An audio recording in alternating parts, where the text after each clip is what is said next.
I found entrepreneurship, setting up a business, is the most exciting thing to do if you're that kind of person, because it gives you so many opportunities to come up with ideas, to work with people, to do new stuff, to meet cool people. And I really, really would, I'm not saying it's right for everyone, but I really would think everyone in this room should consider it.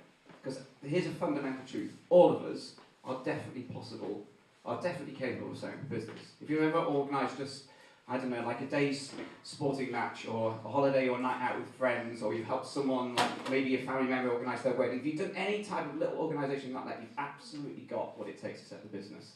Because setting up a business is really just a series of getting people to do stuff and getting things to happen on time, and it's such a life-enhancing, exciting thing. Yes. Right? I always think of a no as like an egg, right? It's a weird thing to say, but a no is like an egg, and that shell to that no egg could be really quite hard. And it may take a lot of bashes, with really quite a big teaspoon sometimes, to get that no egg cracked open. But when that little no egg cracks open, there's a little yes bird waiting to fly out, right? So in every no, there's a yes. Sometimes you've got to bang your head against the brick wall, sometimes you've got to go around the other way, sometimes you've got to find a different solution. But I guess I feel like I'm very lucky, because I've met over the last 20 years, because of the business, a huge amount of successful people. Musicians, politicians, business people, sports stars, writers, in every genre of society, I've met successful people. And there was only two commonalities between all of them. They didn't all look the same, they didn't all come from the same background. Some people were from rich backgrounds, some people from poor backgrounds, some people were educated, some people were dyslexic and couldn't even, pass an exam. But success doesn't relate to those things. Success, I think, relates essentially to two things. Those people, firstly, committed and got started to something. And then secondly, they never gave in. And I think that's the precursor, that's the driver of success.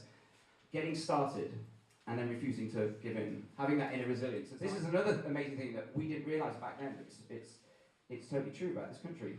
You don't need anyone's permission. You can just do it. We thought it was just crazy. We figured, can you just go in off the streets into a shop with your own homemade smoothies and try and sell them to a shopkeeper? We just didn't know, is that possible? Is that legal? Do you need a certificate? The answer is no, you don't. We just did it. So we took an afternoon off work, we made some more smoothies. We actually just put them in sort of standard bottles. We actually bought other people's drinks, emptied them out, cleaned the bottles, made our own label on a computer, printed it out on a computer printer, stuck it with sellotape. It was the most basic possible thing, but just tested whether shops around London would buy smoothies. Went into 10 shops each, and on average 6 out of 10 shops wanted to buy smoothies there and then. So it showed us there was potential, but again, it was super, super basic. Didn't invest loads of money, hadn't done it before, but just tried to get started. And it's amazing how if you start something small, it can get big. I mean, Innocent, as I said, we started from £500 in a market stall. Now, if you look at Innocent, it employs 350 people, we're on sale in 17 different countries, the business turns over north of £200 million a year. If you're going to set up a business, or, as I said, if you're organising any type of sort of social grouping, you're going to want ideas. Now, if you're super, like a genius person, you can come up with all your ideas in your head out of nothing. But most of us aren't like that. The great thing is the world is stuck full of ideas, and you're allowed to steal them. I know that sounds a little naughty thing to say, but basically, you can get inspired by everything.